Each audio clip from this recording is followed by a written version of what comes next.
Yeah, what it do, YouTube, man? It is your boy Solid back with another solid reaction, bro. And as y'all can tell, we back with this done with the 90s, bro. We are going to get into this one, bro. I actually had a subscriber tell me to check this content creator out, said his video is so much better, bro.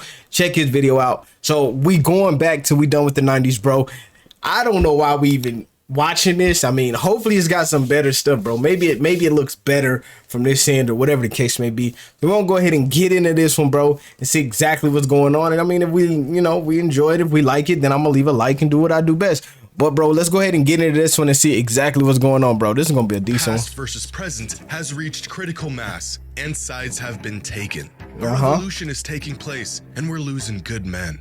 Old school versus new school. Back in the day versus modern day. A story as old as time itself. I tried to ignore this bloodbath, but just when I thought things couldn't get any worse, it all got so much worse. We done with the 90s. Film of NBA games from the 80s and 90s coming to light, showing that the good old days were in fact not that good. This whole time, the punishing defense of legend was actually just a bunch of plumbers camping out in the paint looking for someone to hack. Shots clanking off the backboard, players running around aimlessly, wreaking havoc.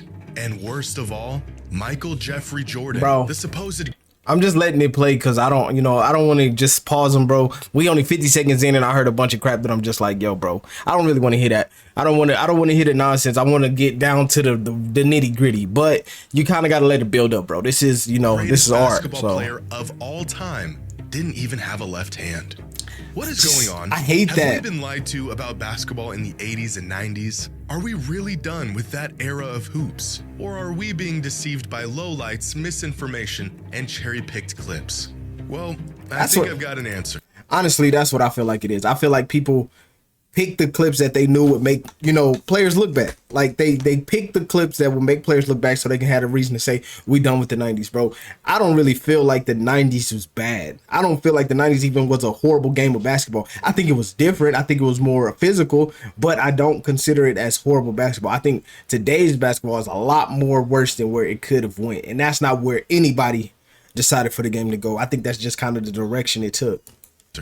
And some of y'all ain't gonna like it. Let's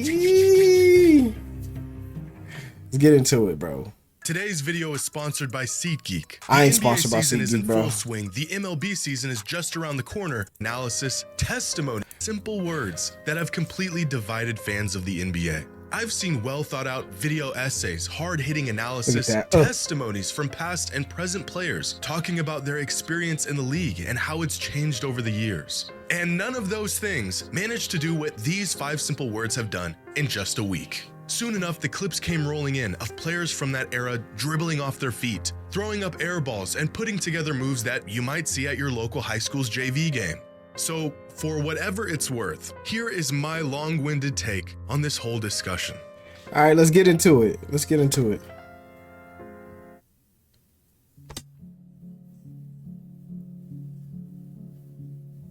We found the tapes. I want to begin by saying what this discourse has taught me more than anything else is that NBA fans today never actually took the time to go back and watch games of the past. Okay. Brothers, I have been harping on this for years, begging for fans of the game, whether you are new or have been watching for years, to just go back and watch full games. Not highlights, not clips, full-length games of eras from the past. And after seeing this discussion devolve into where it is today, it is clear to me that most people never take the time.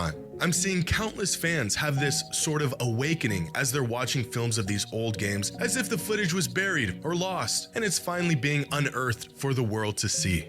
It's been right here on YouTube for the past 15 years. You mean to tell me the same fans who chime in with a full-blown thesis on the GOAT debate never spared the time to even watch the games they were referring to? I guess that does explain a lot. Now, I'd like to think I'm somewhere in the middle on this whole discussion. I have said on multiple occasions that players in today's NBA are simply more skilled than players of the past, which has resulted in bigger stat lines and higher point. But that's common sense, bro. I think we all players know that they're more athletic. Like, we know that they're more athletic than they were back in the day, bro. They also more healthier than they were back in the day. That's not changing the aspect of the game. I'm just saying being healthier and being more athletic does not mean that you play a better brand of basketball. It just means that you're more athletic and have more longevity than normal. That's all that means to me. Totals than ever before. It's not the defense that has gotten worse, it's the offense that has gotten better. You know, the defense has gotten worse. Let's be Bucky real with it. The defense has gotten a whole lot worse, bro. Like crazy worse. That whole spiel. But I also have an appreciation for the greats that came before and how incredible some players of past eras were. In fact, Facts. I almost feel like I'm hallucinating seeing this 90s basketball slander campaign unfold in front of my eyes. It feels like everyone's perception on the age-old debate changed literally. To me, I think the we're done with the 90s. I think this is what it is. Let me just me just breaking it down real quick because I ain't gonna go too far in depth. I think what it is the trash players finding an excuse to say this is why we're done with the 90s. Simple as that. I really feel like that. I feel like they just like, oh, you know, we're done with the 90s because they not better than us. Yeah, they not better than y'all. But for their era, they was better than you, bro. Like, that's the point that I'm trying to get you to understand. Like, there is such a big difference between LeBron and every other player in his league. You get what I'm saying? There was a big difference. Like, you got LeBron, then you got like Steph and everybody else, or whatever you want to call it. I honestly think Steph is the greatest player to ever play in today's game. That's just me, bro. I got to give him his props. There's no other player who I can say is better than him playing the game as of right now. There's not a player that I'm like, oh, he's better than Steph. No, I think Steph is the greatest player to ever play the game in the what do you want to call it? The 20s? I don't know what you would call this era, the 20s. I think he really is. But I think he doesn't get credit because he's not strong and he's not big like LeBron James. Like, no. Steph is still one of those guys that you don't want to let get hot, because if he gets hot, he's done with you. You're cooked. Overnight. I know that's not the case, but after seeing all of this play out, it sure feels that way. But today, I'm not just going to show you some cherry-picked clips or unhinge this narrative even further. I'm going to show you real film, real data, and proof of how we might actually be done with the 80s and 90s. And of course, if Michael Jordan really had no left hand. So we really going with this. Okay. So I got to cook this man too. I guess that's what they want me to do. I guess that's why y'all put me in the video, bro. If y'all want me to get mad and cook people, I'll do that. I don't like doing it, but I will do it, bro, because yeah, we're not doing this. We're not going to slander the GOATs of past time. We're not going to slander players of past time. And most of these people who be saying this stuff, and I'm being 100% bluntly honest with you, people who really don't watch the game or don't pay attention, them is the main ones saying they done with the 90s. You've never played basketball. You've never in your life played basketball, and I can tell. Because any real player would be like, yes, today's basketball is way better than it was then. But you can never discount what the 80s and 90s did for the game of basketball. They're the reason why basketball is played the way it is today. They're the reason why you have the opportunity to watch the game it is today. Because if we're being bluntly honest, without Magic and Larry Bird, the NBA is done. Let's even take it further back to that. Without Dr. J, the NBA is done. Let's take it closer to that. Without Michael Jordan, the NBA is done. Every era had their reasoning for being there. Without those players, you don't get to where we at now. So we gonna cook them. I'll cook them, bro. Like, y'all know me, bro. I got it. He did. Here we go.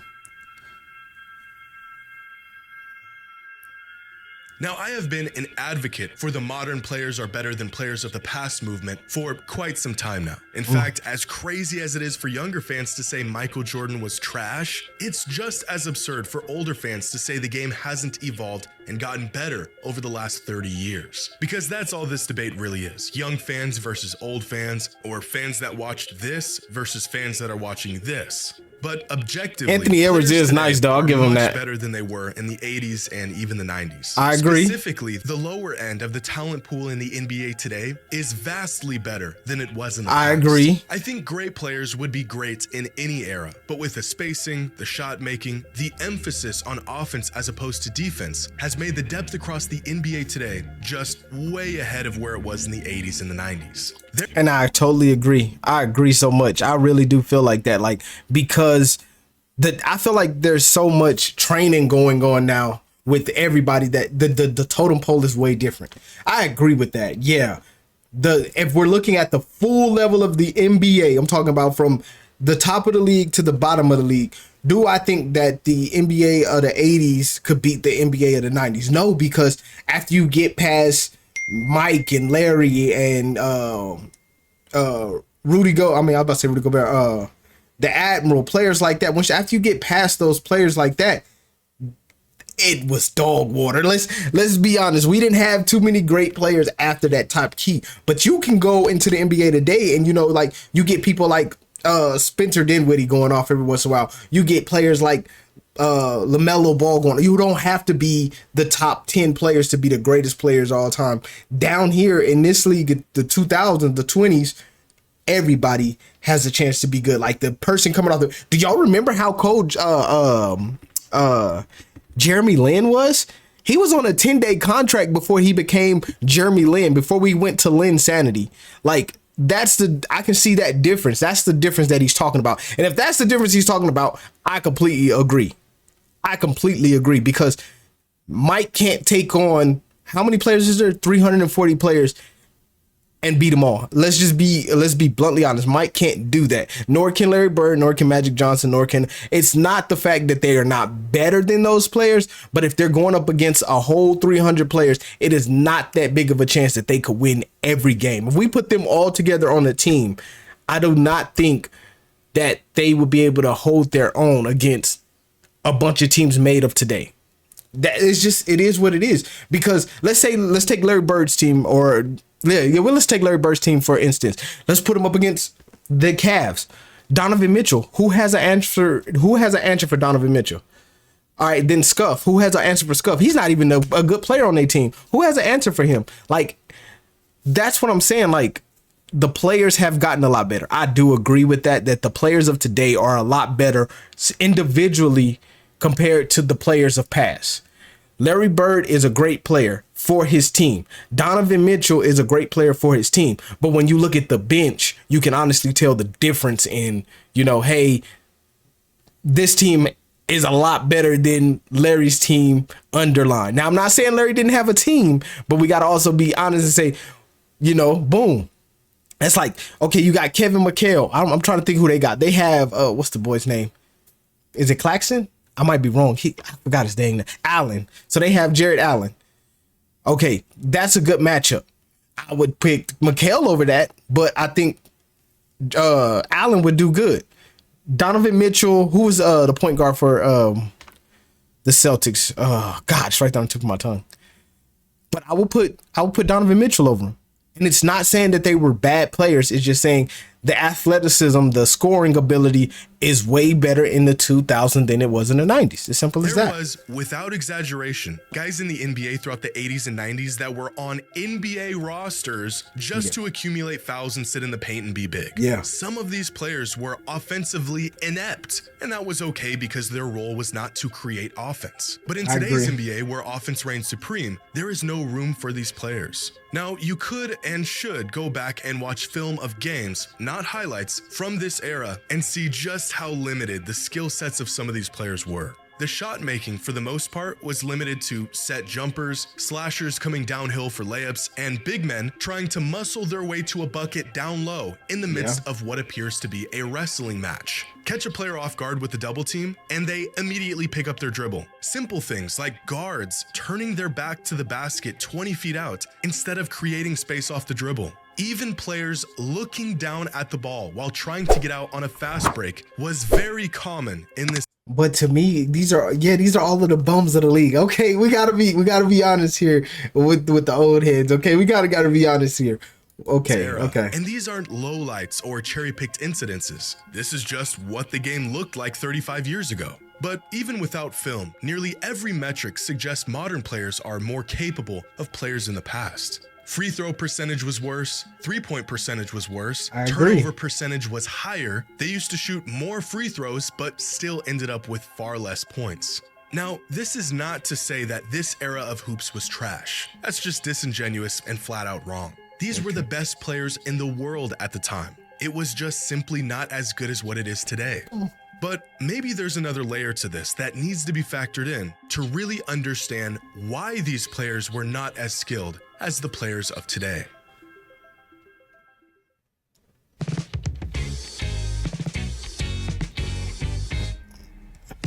Now, despite this being a very relevant topic for years, the idea of rule changes and how these changes have affected the game still remain a mystery to some. Players were a product of their era and the rules of their era. The first step to discovering greats of the past is to watch film of them play. The next step is to gather and understand the context of the film you are watching. When you see a 6'9" Magic Johnson go flying down the court with what looks like kind of a stiff dribble, you may think the man has no bag. But my friends, Magic Johnson did have a bag, but the rules in place at the time only allowed him to reach so far into it before he got called for every violation in the rulebook. Consider the fact that any move where your hand wasn't completely on top of the basketball was considered a carry. No 0 steps, no gather steps. You get 2 steps, and anything more was called a travel. No backward shuffles to create separation. No lunging into players to draw easy fouls. Here's a clip of Danny Ainge hitting Kevin McHale with a hezzy in the mid-80s. And the man thinks he just witnessed witchcraft. But when practice sessions were completed, some of the most competitive competition began. Yeah, okay. All right, okay, that makes sense. Okay. All right, I like this, okay, I'm liking this, okay. I'm liking this. Here's some more clips of players getting called for travels and carries doing moves that are very typical and allowed in 2024. 90% of the moves you see today, the very method most players generate their offense, would be called for some sort of violation 40 or 30 or even 20 years ago. And this isn't just some cop-out or excuse as to why these players of the past weren't doing this stuff. The rule changes are real, documented pieces of NBA. That's crazy when you really look at it. Like, the rules is the reason why we got to be honest about the 80s and 90s. That's crazy. And that's not even a cop-out. Like, that's real talk. Like, we really got to be honest about the 80s and 90s because the difference of style on how the games were called. I didn't ever think of that. Like, I really never thought of that. I never sit here and was like, yo, you know, the reason why the 80s and 90s was because the refs were different. Like, I never thought of that. I always just looked at it like, you know, hey, top tier, bottom tier, you know. But now that I'm thinking about it, like, yeah, this is where a lot of carry, because Iverson was the first one to kind of go up against that and say, hey, that's not a carry. He, you know, he's keeping his hand there or whatever the case. That's not a carry. He was the first person. So imagine everybody behind him who tried to do something smooth and clean as hell and they got cooked because of it. Like, they were like, get it up out of here. You can't be doing that. History. You can literally look them up. The game got looser, players grew up and shaped their game around these looser rules, and now they have free reign to let their basketball bag run wild. But that's kind of the point. Players of the past didn't grow up practicing 25-footers. They didn't work on a dozen moves to create separation. They played in offensive systems that focused on the team, the collective, schemes and sets that resembled something closer to college basketball, where ISO possessions were few and far in between, so they never developed an arsenal to counter these situations. The rules of the time limited their game, which resulted in them having a more limited skill set than players today. If Larry Bird grew up with a three-point line, he might have been the greatest long-range shooter ever, but he didn't. And as a result, he didn't shoot a lot of threes, and he wasn't as efficient as the best shooters today. We can sit here and assume these players of the past. What? Did that say Al Horford is higher than him? Shoot a lot of threes, and he wasn't as efficient as the best. Bro. What? Al Horford? Richard Jefferson? Richard Jefferson has, I mean, hey, quickly is tough though, so I'm not even gonna say nothing about quickly. Jason Tatum has less than Larry. I did not know that. I thought Jason Tatum was way over Larry. I did not know that. But somebody's marketing, Larry marketing is, bro, this is crazy when you look at it. Like, this is Nick Young, bro. Oh my God. When you really look at it, you're like, bro, these are some not some good players, bro. Nick Young missed a turnaround, and I forgot that it didn't go in. Like, what? Today. We can sit here and assume these players of the past might be as capable as players today if they were playing under the same rules and conditions, but they didn't. And I don't think we should assume that. The fact is, they played in a different time, and they became a product of that time. But that's not to say the game was trash back then, or that the superstars of these eras couldn't compete in today's league. So, this is the one argument I really want to make. Okay, so we understand that the rules are different. So are we going to honestly say that NBA players of today could go back in time and play against these players and win? When all of the moves that he just noticed are all carries, they're all travels, they're all, you know, they would have all been called for stuff. You get what I'm saying? So the rules was way more hectic. Do you think, let's be honest, drop in the comments, let me know. Do y'all feel like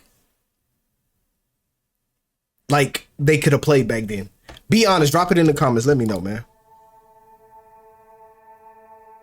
Now, as time goes by, I think it's easy to forget just how long ago 1980 was. 44 years ago, if my math is correct, which is in fact a very long time ago. In 1985, Magic Johnson won an NBA title, Larry Bird won the league MVP, and Michael Jordan won Rookie of the Year. That was 39 years ago from today, which is the same exact amount of time that has passed from that 1985 season to the year the NBA was founded in 1946. Look at these clips. Do you think these players could compete with the likes of Bird, Magic, and Jordan? Let me answer that for you. No. But take the best players of the 80s and 90s, and could they compete in today's league?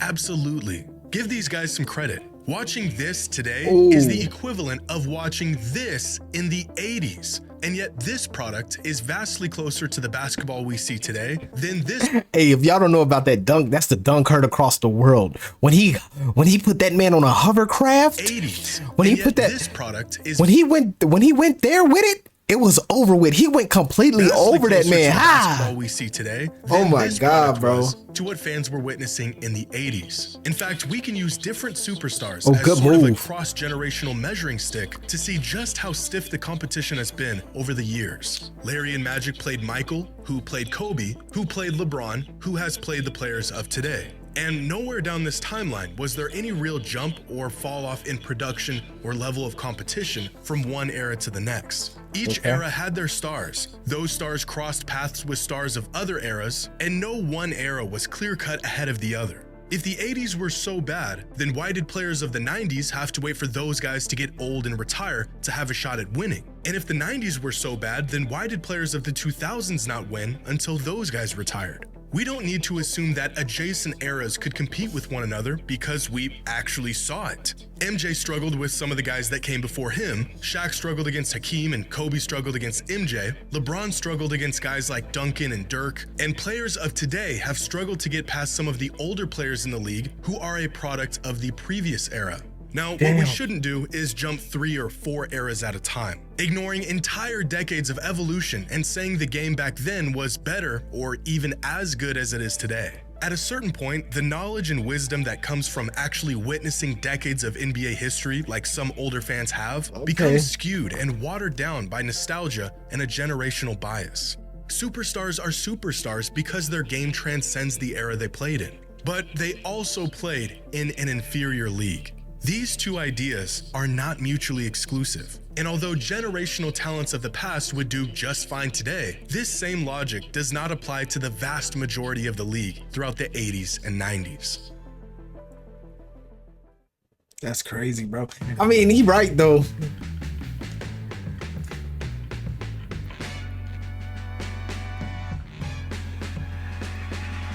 So if the 80s were inferior to today's league and the 90s were inferior as well, when did the NBA become not trash?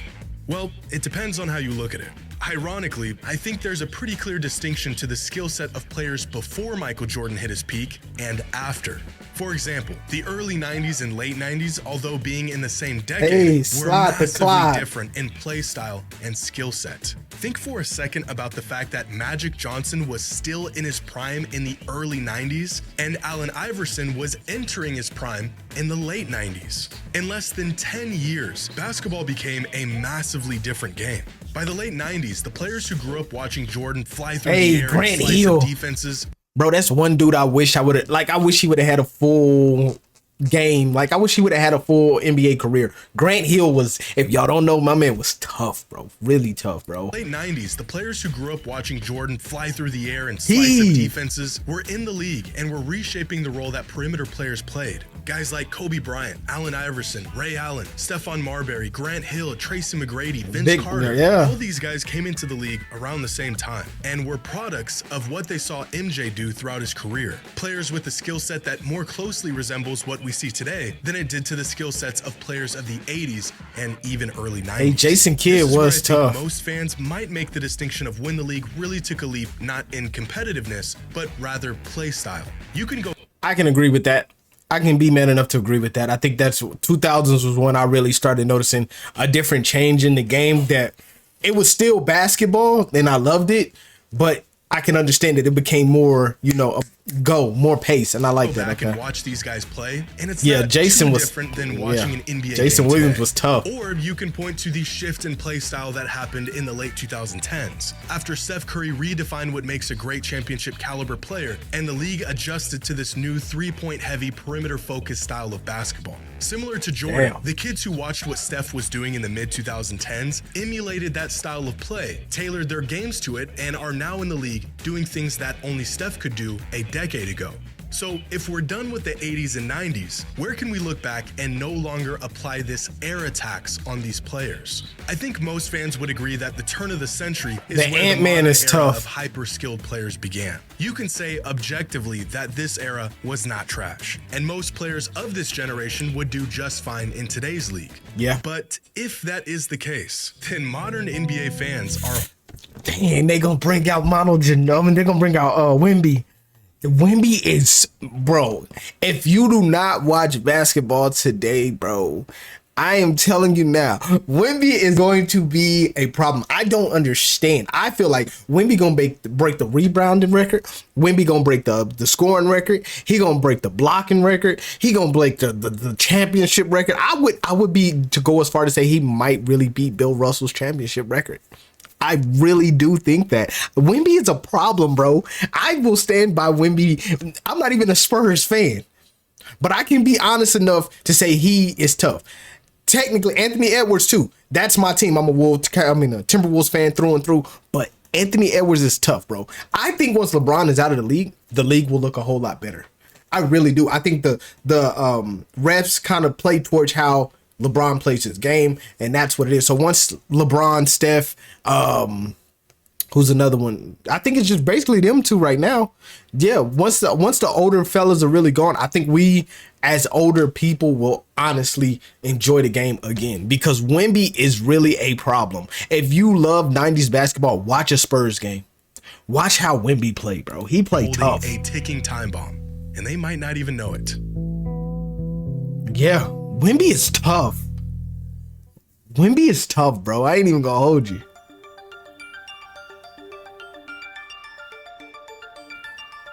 When we are older and a new generation of NBA fans claim our favorite players, the guys we grew up watching, are not as good as the players of the future, what will you have to say? Right now, there is no one in the world who can shoot like Steph Curry. But inevitably, there will be. And eventually, there will be many players who can shoot like him. His records will fall, his percentages won't look as good through the lens of 2040, and although his legacy will be cemented, his actual game will be put into question. And based on the arguments I'm hearing today on why past players were trash, we will have nothing to say that will change their minds. We know that Curry was the first to do what he's doing. He is a pioneer of the modern NBA. We have context to back up our claims. But if we aren't willing to hear older fans out today, what makes us think younger fans will hear us out in the future? I like his argument, bro. You can't be mad at the old dudes, because once you get old, you're gonna be that same old dude. I agree, because I feel like, yeah, it's getting there. Mark my words. There will be a day when young fans will go back, watch film of LeBron, and say he couldn't compete with players of the future. In fact, it's already happening. Fans saying he has no bag. Younger players putting up bigger numbers than he ever did. Skill sets a bit deeper with games that look more polished. It's all look at Anthony. Games now to crack That's my boy right there. Eras. But our day will come too, and it ain't gonna be pretty. But Giannis could only run and dunk. Your era was trash. Y'all had a dude who couldn't get 2 feet off the ground running the whole league. You can scramble, pull up clips, and show the numbers, but their minds will already be made up. This is why I think it is so important to have genuine, thought-out discourse about the game if you're truly a fan of it. But to all of the older fans out there, you kinda started this whole thing. For years, we heard y'all badmouth modern players, saying the league is soft, players today couldn't compete back then. Back in my day, real men played the game. Yep. But you did say they couldn't, bro, because of the rules. So a lot of the rules that they get today is the reason why they're so tough.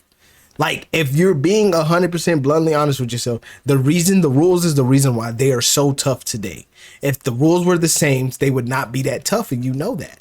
You said it. I'm just saying. Y'all cannot be mad that some fans are done with the 80s and 90s when y'all never even gave modern basketball a chance. Sure, a lot of fans never took the time to go back and watch the greats of the past, but let's be honest for a second. Older fans don't watch games today. They catch a stray clip on Facebook of LeBron flopping, and like an echo chamber of disgruntled old men, they just start firing away in the comments, agreeing with one another.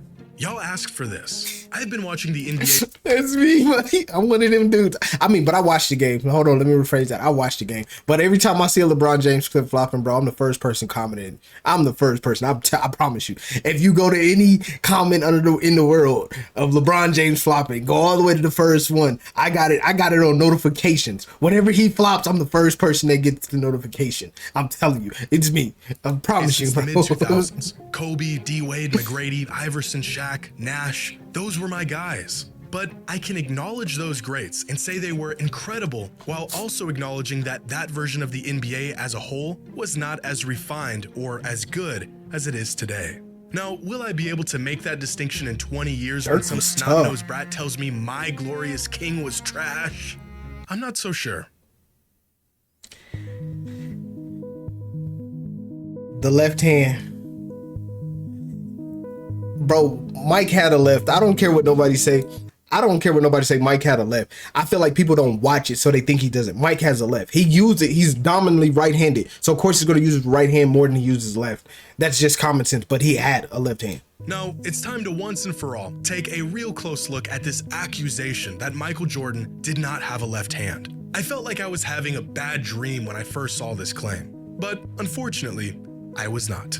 I feel like no one actually believes this. This is just some high-level trolling. But in an effort to stop this nonsense from spreading any further, I have no choice but to take these accusations seriously. So I selected 8 random games ranging from Michael Jordan's rookie season all the way up to the mid-90s, and play by play gathered all of his possessions throughout these games, charted when he went to his right, when he went to his left, and what those possessions resulted in. And here is what I found. Jordan made a move with his left hand or his right hand 227 times. Of those 227 moves, 121 of them were with his right hand and 106 of them were with his left hand. Of the 121 right-handed moves, he passed up or got fouled on 54 of them, so I didn't bother charting those. 65 of these moves resulted in a shot, in which he made 63% of them and only turned the ball over 2 times. Now, moves that he made with his left hand resulted in a pass or him getting fouled 45 times, while 55 of these left-handed moves ended up in a shot,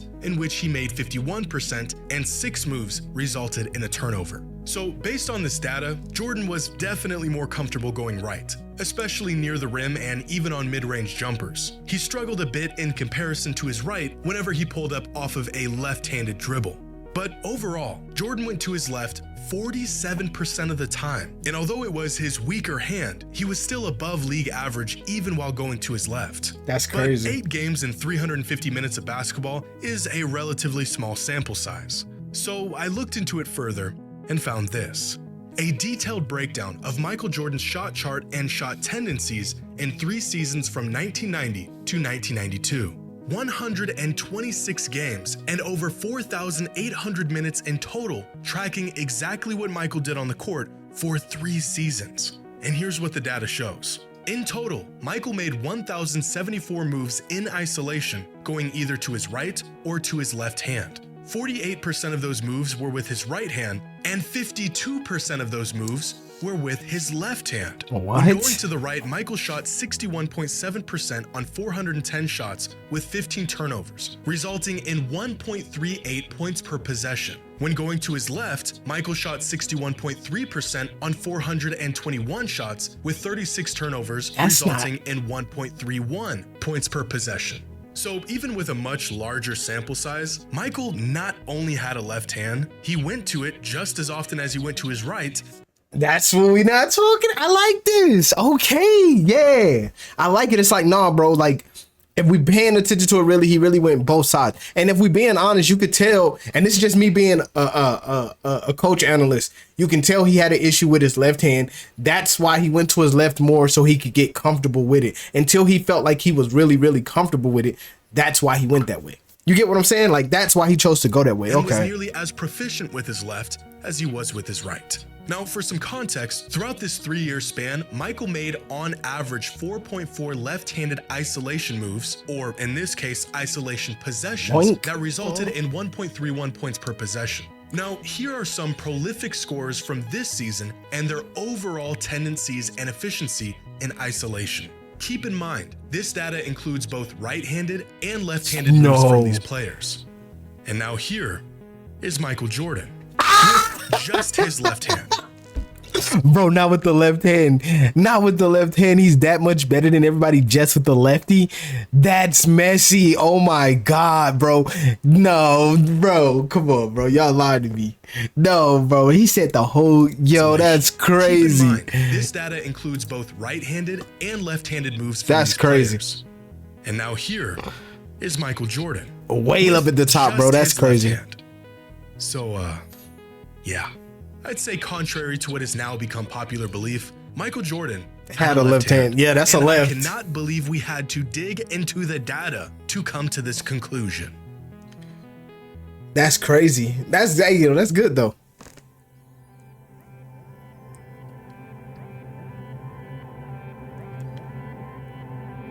I think the Oh, overall idea that the 80s and 90s were a far less skilled time in the NBA compared to today is probably fair. I mean, you'd be crazy I to can think agree. the game hasn't evolved in 4 decades. But to say the league was trash back then is just wrong. I think more than anything, it's the style of play and the way basketball games would unfold back then that really throws some fans off when they go to watch film of these old games. It's like looking at a box score from the mid-2000s and thinking everyone sucked because the games finished with final scores in the 80s. But the players weren't bad, it was just a different game back then. It was slower, more methodical, more team and scheme based than it is today. And similarly, I think you could say the 80s and 90s had its fair share of bad basketball. But that doesn't mean all the players were bad, especially the superstars of those eras. That was just the state of the game they were playing in. I think some older fans have a skewed perception of how good the game was back then, but I also think they just genuinely liked that style of ball regardless of the evolution of the league. In 20 years, there could be a dozen players around the league that shoot like Steph Curry, but I doubt we will hold the same appreciation and affinity for those players as we did to the guy who pioneered this style of play and did it during the good old days. In the 90s, no one looked back at how the league was in the 60s claiming it was better. And so realistically, we shouldn't be looking back at the 80s and 90s claiming the league was superior than it is today, or even just as good for that matter. A lot of these ideas that favor modern basketball are becoming more mainstream as fans dive deeper into these topics and add context to narratives that have been floating around for decades. But I think this push to be done with the 80s and 90s is a bit overkill. We want to add context and nuance and knowledge to these discussions, not remove entire decades from it altogether. Sadly, I don't think any of this has or will change anyone's mind. It changed mine a little bit. Against old school ball was either confirmation of what you already thought, or this entire discussion is just blasphemy to you. Are we done with the 80s and 90s? Maybe, but for the sake of the game and the greats that paved the way, I sure hope not. All right, that's the end of this video. Hey, real talk. I'm gonna go over just me real quick. I like this video, bro. This was a good video, bro. It really gave a lot of information. Look, as a player, as somebody who really cares about the old game and how it was played, I think all of us can agree with what he is saying. You get what I'm saying? I think we can all agree with what he's saying. the fact of the matter is the game has evolved, and we do also have to look at that and notice that. But we also can enjoy the game the way we enjoyed it. And and this is how I look at it. Today's basketball, and it's because of the one and done situation. A lot of this basketball is based in high school basketball. So your LeBron James, your Stephen Curry's and all that, they play like a high school basketball flow. And if you are an old head or whatever you want to call it, if you watch a high school game, doesn't it feel like it's just blasphemy? You hate it? Like, you're like, what is going on with high school basketball? But then you watch a college basketball game and it feels a lot better than it used to. And that's because college basketball is more organized, just like the 80s and 90s was. And high school basketball is more high school basketball is more NBA basketball. One-on-ones, a lot of just throwing stuff up, and it's what it is.